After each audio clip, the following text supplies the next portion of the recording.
18h39, merci de votre fidélité. Vous le savez, vous pouvez nous regarder sur Facebook. Rendez-vous sur la page Facebook de Radio J pour nous écouter dans un instant. Le Barbier du matin, Christophe Barbier qui reçoit François de Rugy, ancien ministre, député La République En Marche. Mais sans plus tarder, c'est avec un grand plaisir, un honneur que j'accueille en studio Judith Mergui. Bonjour Judith. Méfait Radio, bonjour, vous avez bien raison de m'accueillir avec honneur et tout ça. Christophe Barbier, bonjour. Bonjour Judith, ravi de vous retrouver. Oui, moi aussi, François de Rugy, merci d'être avec nous. En plus, vous venez quand j'annonce des bonnes nouvelles parce que je suis ravie, messieurs, dames, je vous le dis, je suis enfin propriétaire. Voilà. Ah, et oui, et ça en tant qu'intermittente, c'est vrai que c'est assez rare pour être une maison individuelle signalé. avec jardin. À Paris, c'est compliqué. J'en avais marre de louer, hein. C'est cher, c'est pas vraiment à toi. Du coup, je me suis enfin dit, allez, c'est parti, on achète. Et je me suis acheté donc ma trottinette électrique. Voilà. Alors ça, je suis très très fière du coup d'être officiellement une emmerdeuse de bobo, enfin une bobo quoi du coup, hein, voilà, parce que la trottinette, enfin la trotte, hein, parce que c'est comme ça qu'on dit, c'est la première étape de la boboisation. Les prochaines étant de prendre des brunchs à 80 € le mardi et de porter des strings en boulgour. Alors oui, je dois dire que François ça gratte un petit peu, mais c'est beaucoup plus original que la dentelle. Et puis ça passe très très bien en machine, par contre pas plus de 30 degrés parce que sinon après ça fait du popcorn. Alors, pourquoi je vous parle de sous-vêtements légumineuses, François? Vous direz-vous, oui, pourquoi vous vous demandez tous? Eh bien parce que je vais vous répondre, jeune speakerine ambitieuse et dynamique que vous êtes.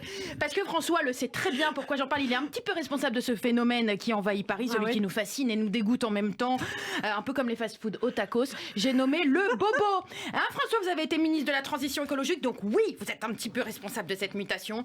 Moi, j'en peux plus. Voilà, dans Paris, de voir des groupes de mecs avec des bonnets et des moustaches. Voilà. Non, soit t'es prof de ski, soit t'es mousquetaire, mais tu choisis ton camp, mon pote. Je veux dire, je crois pas que D'Artagnan avait son flocon, sa première étoile. Moi, j'en peux plus des supérettes qui vendent à la fois du saucisson d'âne, des lunettes en bois et des crocs en peau d'orange. Voilà. Tous les bobo, bio c'est bon, bio c'est bien, avec le bio on vit bio coup mieux.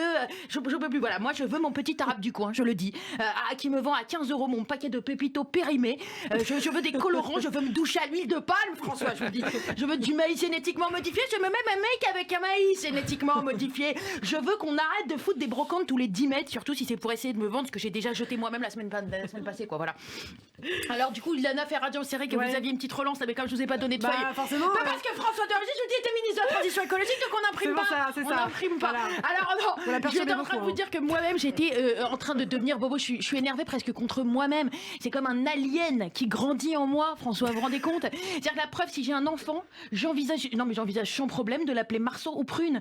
Va te balader dans Paris, tu veux connaître ton peuple, Christophe, vas-y. Et ben tu verras, c'est pas des prénoms qu'on entend dans les parcs, c'est des listes de courses chez le primeur.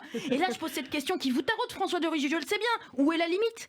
Où est la limite pour qu'on accepte qu'un fruit devienne un prénom? Pourquoi Clémentine et Myrtille, ça passe, par exemple? Et pourquoi quand je propose Quetch à mon mari, il me prend pour une tarée? Où est la limite? Voilà. Non, moi j'aime bien, c'était court et efficace, Quetch, non? Bon, ça vous plaît pas. Alors je vais vous dire, si vous voulez qu'on vous diagnostique à vous aussi, François, pour savoir si vous avez été contaminé par le virus Bobo 21, c'est simple, hein. Regardez où vous partez en week-end. Voilà, si vous avez abandonné Deauville et que vous vous retrouvez dans un tipi suspendu dans les bois en Bavière, pardon, c'est que ça commence, c'est que ça a commencé. Voilà. Si toi aussi tu prépares ton passeport et ton arbalète chaque fois que tu dois aller en banlieue, ça y est. Voilà. Et si évidemment tu votes Mélenchon, mais quand t'es contre l'ISF, voilà, c'est pareil. Voilà, c'est que tu peux te dire que c'est toi. Et alors, vous avez pas de trottinette, vous, François? Non, pas ça. Je vais rester au vélo, moi. Ah ouais, d'accord. Bon, écoutez, je passerai vous prendre, je vous emmènerai faire un tour de bécane en trottinette. Derrière moi, il faudra vous accrocher bien fort. Ça va vous ébouriffer les cheveux à 30 km/h dans Paris. Je vais vous dire que vous n'allez pas vous en remettre. Bah alors oui, c'est vrai qu'en même temps, du coup, cette trottinette, ça te sert à deux trucs. Hein. D'abord, à faire passer pour un con. Hein. Et ensuite, ça te permet de te faire détester par l'ensemble de la population. Les piétons nous détestent. Les voitures nous détestent. Les bus nous détestent. Hidalgo nous adore. Tout le monde déteste Hidalgo. C'est donc une boucle infernale. Vous voyez. Voilà. Et du coup, il y a une sorte de solidarité qui s'installe entre trottinettistes. Hein. On se soutient, on se salue. Vous voyez, on forme des gangs un petit peu comme les bikers, mais en nul. Voilà. Alors nous, les bobos, on sait très bien que tout le monde nous déteste. Mais finalement, on s'en fout parce que on en est de plus en plus nombreux. Vous voyez, on est un peu les nouveaux Roms. Je vous jure. Vous savez, non mais si, la boboisation, c'est comme Zemmour. En fait, au début, tu te dis mais non, c'est une blague, personne va suivre. Et puis tout d'un coup, tu réalises que t'as plein de tes potes qui en sont. Eh oui. Alors en tout cas, vous sachez hein, que voilà, tous, vous avez des gens qui autour de vous, vous l'acceptez, vous les fréquentez, ça c'est votre problème, qui boivent des shots de maté, qui se nourrissent de cupcakes, myrtilles, poivre concassé, et vous le remarquez. Et si par hasard vous les avez pas remarqués, ces gens dans votre entourage, Christophe Barbier, c'est que c'est vous Que vous-même, vous l'êtes, bobo. Et oui, eh ben oui. Alors voilà, le plus chiant avec les bobos à Paris, c'est que tu sais jamais si c'est un bobo, un SDF ou un chanteur de trio. Bon, dans le dernier cas, ça revient, ça revient au même. Moi, je vous dis, de toute façon, là, heureusement que je dois y aller rapidement, parce que, non, mais vous avez compris que chez Etam, il y a une vente privée d'une nouvelle collection en soutif en graines de courge. Donc je me dis, oui. Eh ben, vous m'arrêtez pas, arrêtez tout. Je vous dis que c'est un vrai problème, et vous verrez quand ils viendront. Vous viendrez pas vous plaindre quand ils graveront en haut de vos mairies liberté, égalité, quinoa. Eh bien, merci beaucoup, Judith Mergui, Judith la bobo.